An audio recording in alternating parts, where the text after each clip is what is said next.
menghilangkan bulu kemaluan.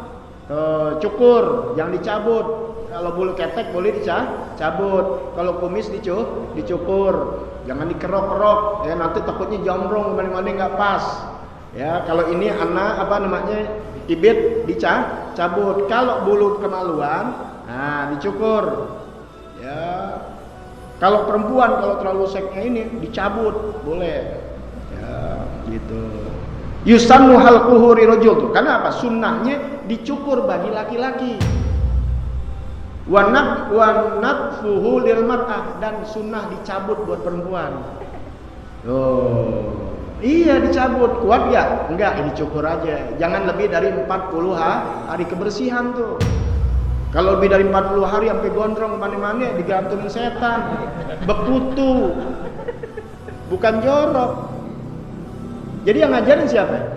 Islam, Habibuna Muhammad sallallahu alaihi wasallam. Siapa lagi yang mau diikutin?